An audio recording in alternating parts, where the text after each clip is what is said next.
Dear students, अब हम तुलसीदास जी के अंतिम दो पदों की तरफ बढ़ते हैं। दोहा चौपाई छंद में जो लिखे गए हैं। पांचवें पद में लक्ष्मण जी परशुराम जी को क्या कह रहे हैं वो बताया गया है। तो सबसे पहले हम इस पद को पढ़ लेते हैं। तुम तो काल हाँक जनु लावा, बार बार मोहि लागी बुलावा। सुनत लखन के वचन कठोरा, परसु सुधारी धरेव कर घोरा।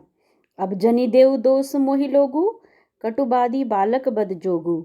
बालक बिलो की बहुत मैं बांचा, अब एहू मरन निहार भा सांचा। कौशिक कहा क्षमई अपराधु, बाल दोष गुण गनहि न साधु। खर कुठार मैं अकरुण कोहि, आगे अपराधी गुरुद्रोही। उतर देत छोड़ो बिनु मारे, केवल कौशिक सील तुम्हारे। न त एहि काटी कुठार कठोरे, गुरहि उरिन होतउ श्रम थोरे। गाधी सुत कह हृदय हसी, मुन्ही हरिहर सूझ। अयमय खांड न ऊखमय, अजहू न बूझ अबूझ।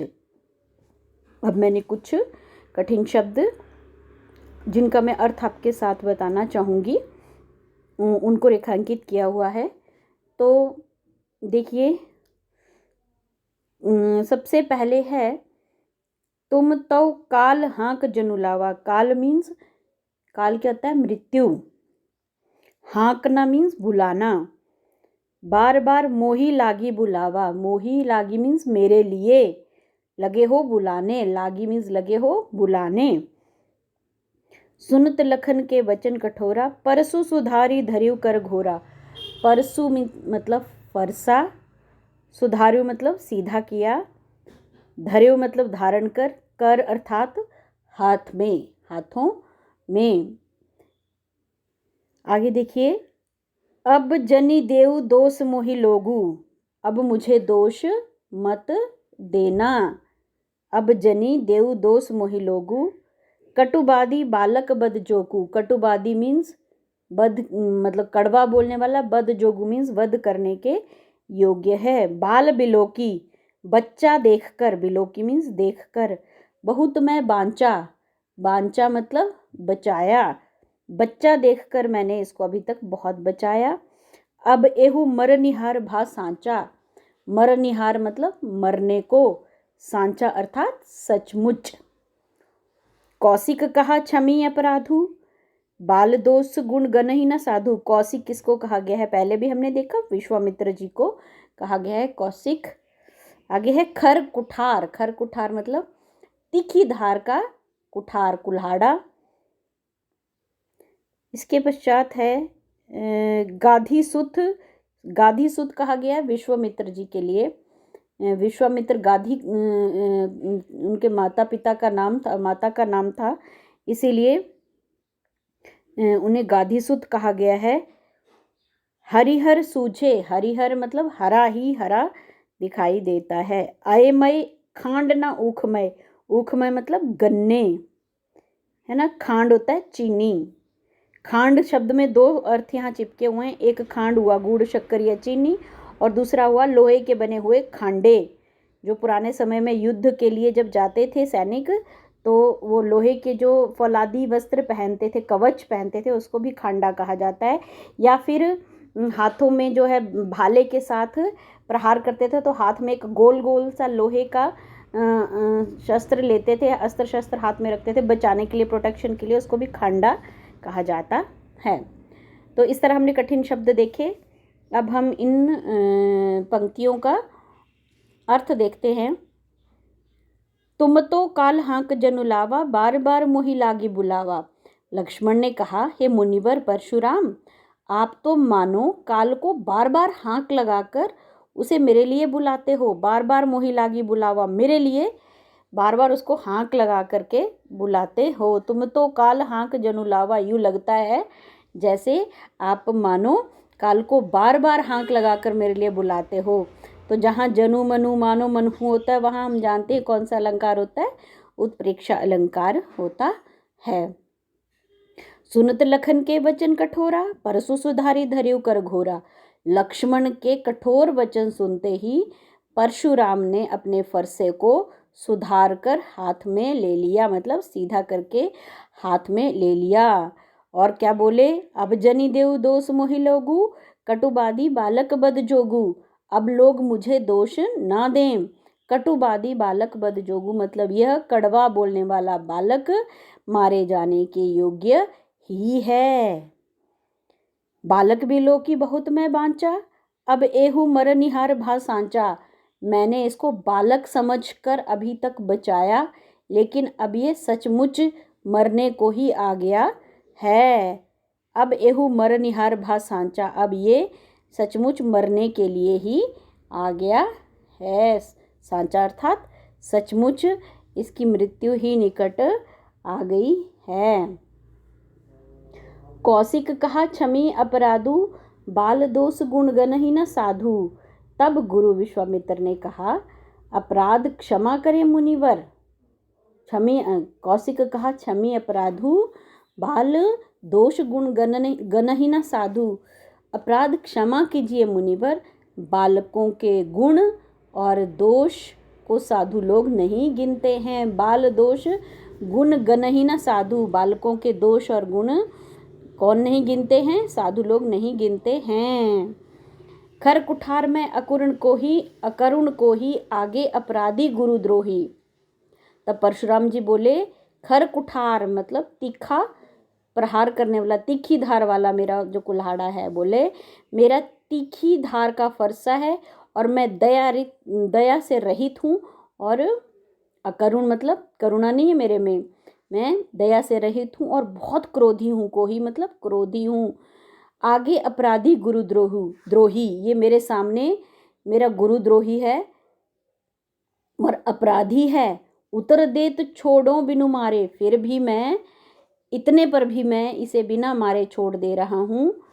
मुनि केवल कौशिक सील तुम्हारे, हे विश्वामित्र, हे ऋषिवर, मैं इसे केवल आपके शील स्वभाव और प्रेम के कारण ही बिना मारे छोड़ रहा हूँ। ना तो एही काटी कुठार कठोरे, गुरु ही उरिन होतउ श्रम थोरे।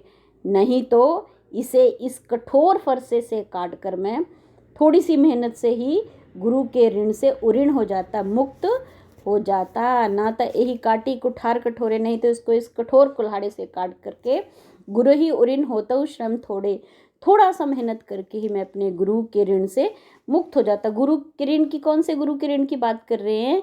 महादेव जी को, शंकर जी को वो अपना गुरु मानते हैं और उन्होंने वो धनुष दिया था, तो उनके ऊपर गुरु का ऋण था। गुरु ने उन्हें गुरु शिक्षा दे रखी थी अस्त्रों शस्त्रों के परशुराम को, और उनके गुरु के धनुष को तोड़ा है, तो इस तरह से उनके गुरु ऋण को भी ठेस पहुंची है। तो परशुराम का मानना था कि अगर मैं लक्ष्मण और राम को मार दूं तो मैं गुरु के ऋण से मुक्त हो जाऊंगा। परंतु यहाँ क्या कह रहे हैं कि मैं विश्वामित्र जी केवल आपके प्रेम और शील स्वभाव के कारण ही इसको बिना मारे छोड़ रहा हूँ, नहीं तो इस कठोर फरसे से इसको काट कर मैं थोड़े से परिश्रम करके ही अपने गुरु के ऋण से मुक्त हो जाता। गाधी सुनुखे हरिहर हसी सूझे, गाधी सुत कह हृदय हसी, मुनहि हरिहर सूझ, अयमय खांड न ऊखमय, अजू न बूझ अबूझ। अब क्या है, गाधी सुत मतलब विश्वामित्र जी मन ही मन हंस करके बोलते हैं, मन ही मन बोलते हैं कि मुनि को तो मुनि हरिहर सूझे, मुनि को हरा ही हरा सूझ रहा है। अन्य सभी पर जगह पे वो विजित रहते हैं, मतलब जीत जाते हैं। उसके कारण ये राम और लक्ष्मण को भी साधारण ही क्षत्रिय समझ रहे हैं। मन ही मन हंसते हैं, मन ही मन मुस्कुराते हैं विश्वामित्र जी कि हृदय हंसी, मुन ही हरिहर सूझे, हरा हरा दिखाई दे रहा है। अन्य सब जगह पर बाकी क्षत्रियों को हरा दिया, तो राम लक्ष्मण को भी ये साधारण क्षत्रिय समझ रहे हैं। अयमय खांड न ऊखमय, अजहू न बूझ अबूझ। पर राम और लक्ष्मण जो हैं वो लोहे से बने हुए खांडे अर्थात खड्ग हैं, तलवारें हैं। ये गन्ने की खांड नहीं है, खांड ना ऊखमय, ये गन्ने की खांड नहीं है जो मुंह में डालते ही गल जाएंगी। क्या कह रहे हैं? अयमय खांड ना ऊखमय, अजहू न बूझ अबूझ। ये राम और लक्ष्मण जी जो हैं ये कैसे हैं? लोहे की बनी हुई खांडे, खांडे अर्थात खड्ग हैं, ये लोहे की बने हुए खांडे हैं, तलवारें हैं। ये गन्ने की खांड नहीं है, शक्कर नहीं है जो सीधे मुंह में डालते ही गल जाएंगी। अजहू न बूझ अबूझ मुनि अब भी बेसमझ बने हुए हैं, और इनके प्रभाव को, इनके यश को, इनकी वीरता, किनकी, राम लक्ष्मण जी की वीरता को समझ नहीं पा रहे हैं। तो इस तरह से इस 5वें पद का जो है दोहा चौपाई छंद का हमने समझा कठिन शब्दों के साथ। तो यहाँ भाव क्या हुआ कि जब लक्ष्मण जी ने परशुराम जी का अपमान किया तो परशुराम जी फरसे को उठा करके सीधा कर लेते हैं प्रहार करने के लिए लक्ष्मण जी पर जब विश्वामित्र जी उनको समझाते हैं तो वे मान जाते हैं, पर फिर वो अपनी वीरता की डींगे मारते रहते हैं, जिसके करके विश्वामित्र जी मन ही मन हंस रहे हैं और मन मन सोच मुस्कुरा कर सोचने लगते हैं कि ये जो परशुराम जी हैं ये राम लक्ष्मण जी की वास्तविकता को नहीं समझ पा रहे हैं और उन्हें वो सामान्य क्षत्रिय मानकर उनके साथ व्यवहार कर रहे हैं। अब यहाँ पर जैसे हम लोग अब आते हैं शिल्प की तरफ, तो भाषा, काल, कवि, ग्रंथ का नाम, ये सारे आप लोग सभी अच्छी तरह जानते ही हैं। वीर रस यहाँ पर अच्छी तरह से उभर कर के आया है, ओज गुण उभर कर के आया है, दोहा चौपाई छंद है और दोष और श्रम जैसे तत्सम शब्दों का प्रयोग किया हुआ है। अलंकार हरा ही हरा सूझना, मतलब बिल्कुल सहज ढंग से लेना, ये यहाँ पर मुहावरा प्रयुक्त हुआ है इस पद में। यहाँ पर अनुप्रास अलंकार बहुत जगह पर आपको देखेंगे, और एक जो है रूपक अतिशयोक्ति अलंकार है, रूप भी है और अतिशयोक्ति भी है। तो आप लोगों ने अभी पढ़ा होगा तो आपको पता लग गया होगा कि कहाँ प्रयुक्त हुआ है। अयमय खांडना ऊखमय, है ना, कि ये गन्ने की शक्कर नहीं है, गन्ने की चीनी नहीं है, ये लोहे की खड्गे हैं, तलवारें हैं। तो रूपक अतिशयोक्ति अलंकार है। बार बार मोहि लागे बुलावा में पुनरोक्ति अलंकार है और पुनरोक्ति प्रकाश अलंकार है। और शुरू में मैंने आपको बताया तुम तो काल हाँक जनुलावा में उत्प्रेक्षा अलंकार है। इस तरह से हमने हमारे जो इस पद का भाव, शिल्प और व्याख्या सहित सारा कठिन शब्दों को भी जाना। किसी तरह की अगर आपको कोई चीज़ समझ नहीं आई हो तो आप लोग पूछ सकते हैं मुझसे, और कमेंट बॉक्स में ज़रूर कमेंट करें कि समझ आया कि नहीं।